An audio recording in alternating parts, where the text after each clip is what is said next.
Stay tuned and let's check out this Marvel Legends controller Build-A-Figure wave, Iron Man.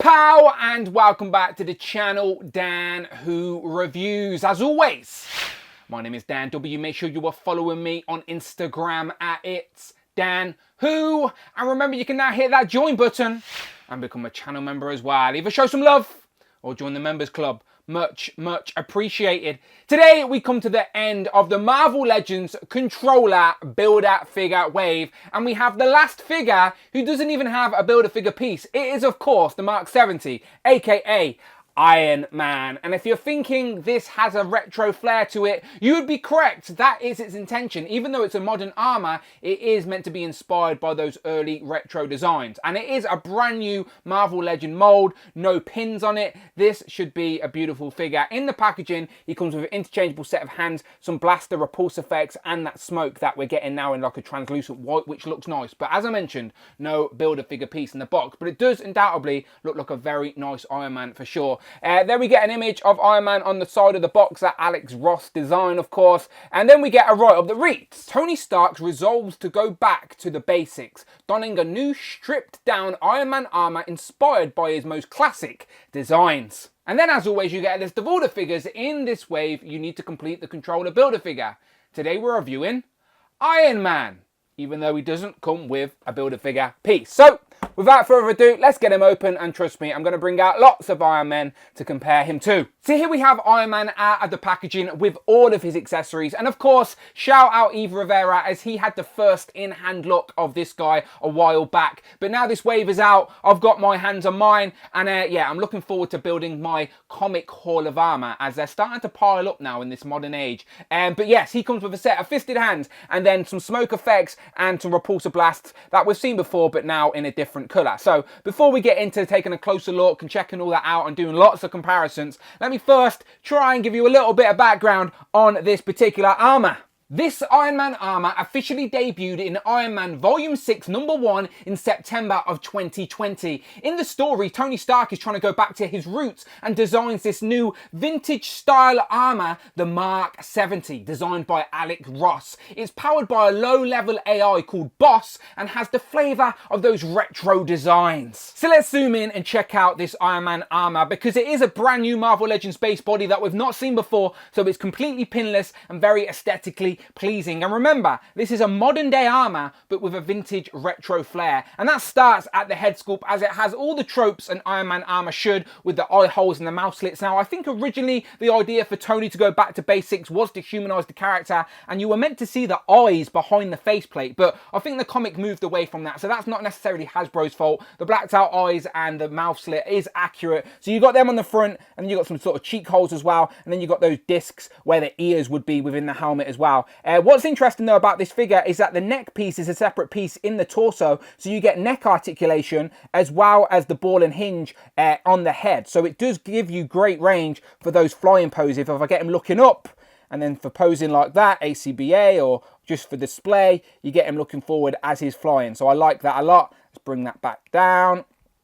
Now, they very carefully hide the articulation as well, using the armor to do that, which is pretty good. So if we show you here the shoulder, you've got the bicep swivel as normal, but it looks like two separate pieces of armor, which is fine. So there's the bicep swivel. But if you start moving the shoulder up, that piece as well just goes over the shoulder, so it doesn't hinder it. You can still get it up to 90, and yeah, that just sort of carefully goes over the shoulder. Softer bit of plastic. And remember, all the gold is sort of got that little bit of marbleization in it, that chromeness, which I don't mind, because it is plastic sort of hiding itself, pretending to be metal. So I don't mind that marbleization, but I know it bugs some people. You got nice sculpted detail throughout the rest of the armor as well, here on the chest with the repulsor, a few dots. Those white dots are all throughout the figure, here on the gloves, here on the hips, down here at the boots. That is meant to be that sort of vintage retro flair. Nice sculpted armor down here on the crotch as well, and then here on the sort of thighs, again from the back you can see the thigh cuts, nice sculpted pieces all the way down the back of the figure as well. From the front though, they've put this sort of piece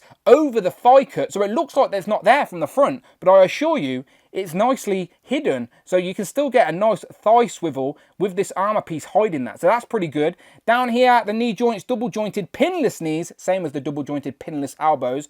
Very nice, aesthetically pleasing. Then the boots have the nice sort of sculpted lines all the way down to the feet. So articulation wise, the big thick sort of glove pieces do hinder the double jointed elbows, as you would expect, which is unfortunate. Same down here at the knees, double jointed knees, but hindered unfortunately by the thick boot pieces. But still decent amount of range for a Marvel Legend figure. If I zoom out a little bit, you've got the repulsor blasts that do have up and down hinges in, which is great to see. That is what we get straight out the box. Got the holes in, of course, so you can get his arms, hands nice and flat, but then you can also put them down and sort of articulate them how you want there as well. So I like that. And yeah, this is like a very nice sort of representation of the armor, the Mark 70 from those modern comics, and I can see the sort of retro inspired flair to it as well.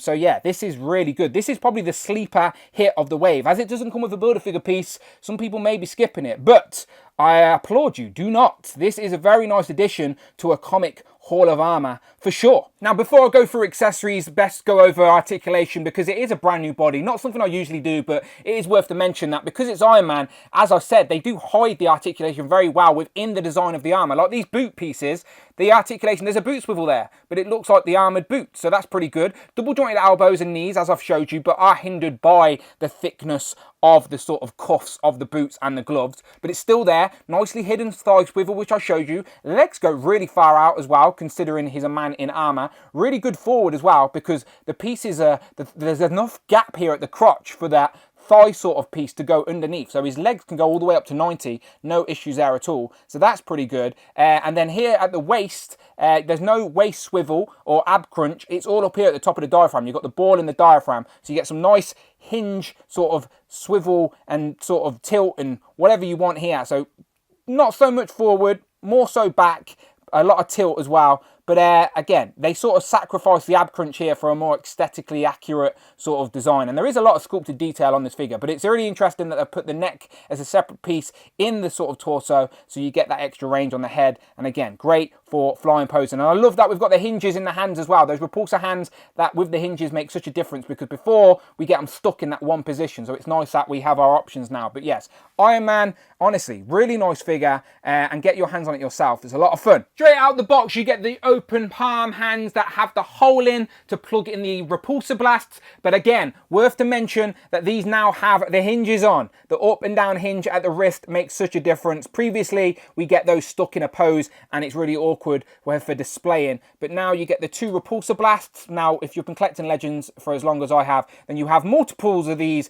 in a box, so you can mix and match. Now we get them in a nice sort of yellow, which is a nice touch. I don't mind that at all. So they go in the hands, or of course the feet, as the feet have peg holes in them, so you can plug them in there. There's one and there is two. But we also get these sort of smoke effects in a nice translucent white, which is different to the past. So we can do this, wrap the smoke effect around the translucent sort of repulsor blasts, and it makes for a very nice display piece for sure on the boots. And you can use them on the hands as well, of course, but I just think it looks really nice on the feet for Iron Man blasting off. And again, being able to articulate those wrists makes such a difference. And yeah, this is a really nice Iron Man, people. Sleeper hit of the wave. At first, those white dots are a little bit jarring, but you learn to live with them, and they are accurate to the comic page as well, so you can't be mad at it.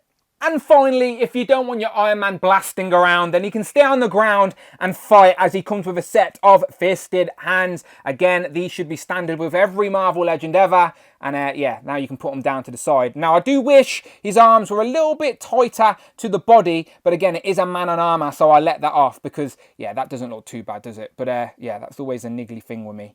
If this doesn't inspire you to make a Marvel Legends comic Hall of Armor, then I really don't know what will, because these look epic together. Each of them are unique in their own way and they scale beautifully. So we've got the War Machine, the Modular, the 80th anniversary, the AI, the 20th anniversary, the Stealth Suit, the Anno Start 2020, the Silver Centurion, and then in the middle we got the brand new Mark 70. And yeah, this isn't even all of them. Like, honestly, I couldn't even fit all of my comic Iron Man on the display, but these ones are all beautifully sort of on the same body mold mold or the same scale. So these are the ones for me, for my mind's eye, that will fit beautifully in a display for sure. Now I just need to find the real estate. But you let me know in the comments below which is your favourite Marvel Legends comic Iron Man. Before we move on from this epic setup, of course I had to try a Tony Stark head sculpt on this Mark 70. So I've went for the most modern Tony Stark I have in my collection that came with the Invincible Iron Man. It's a modernised Tony head on a modernised body, and I think it works pretty well. Now proportionally the neck's a little bit thick, but remember it's a guy in an armour, and at this point in the comics Tony's went back to basics and he's putting the armour on manually again. So I do think this works and this shot just looks epic. But for people who of course want to know what an old school head looks like on this body, as it does have a retro feel, then here we have the Charles Bronson style Tony Stark, if you will, that came with the 20th anniversary Iron Man. And then here we have the head sculpt that came with both the 80th and the stealth suit armor on this body. All of them look great. And just for a closer comparison compared to 3 different Iron Man molds that Hasbro gave us recently, with the modular Iron Man and then the 80th one that's also been adapted a few times. But here we have 3 uniquely different Iron Man armors in Legends form, and as you can see they all scale beautifully together, but the gold on this new Mark 70 is a little bit brighter than the darker tones on the previous 2. Here we have the Mark 70 with War Machine and the Silver Centurion. Here we have some more modern armors, as we have Ironheart here and then the Invincible Iron Man. This is where I got the Tony Stark head sculpt from. And during this time in the comics, Tony Stark got acquainted with Patsy over here. So Hellcat and the Mark 70 Iron Man definitely go together on a display. Here we have the Marvel Big Three all in their sort of modern format, because Captain America doesn't really change his appearance much, let's be honest, but Thor does, and this is the new Herald of Galactus Cosmic King Thor against the modern day Iron Man. So this is probably the closest you're going to get to a modern day Big Three on your shelf. Here we have some Wave companions with US Agent and Blue Marvel. Here we have Quake and Maria Hill. Here we have Speedball and Madam Hydra. And remember, all of these reviews are on the channel right now. Here we have Frogman and Tigra. And last but never least, here we have Captain Britain and Hal Fire Hank. So, final thoughts on this Mark 70 Iron Man armour. Now, in a time where prices are rising, especially since this guy doesn't have a Build-A-Figure piece, I think a lot of people are thinking or planning of skipping this guy. I'm here to tell you, don't. I know we have a lot of Iron Man already, but this is a very accurate representation of a modern Iron Man armour with a retro flair. And it's all brand new as well. This is a completely pinless figure, very aesthetically pleasing, and will fit beautifully into a Hall of Armour setup or into a modern day Avengers lineup. So get it for yourself. Honestly, you won't be disappointed. But if you like this wave, go and check out the videos tab, find the playlist, but most importantly, please hit that subscribe button, hit the notification bell, don't miss out on a video, and please hit that join button, become a channel member, either show some love or join the members club. Much appreciated. Honestly, come and join me on a live stream, be part of the channel you're supporting. Follow me on Instagram at It's Dan Who. And I'm on Twitter as well. You can tweet me at Dan Who Reviews. Don't be shy. My name is Dan W, and I will of course see you on the next one.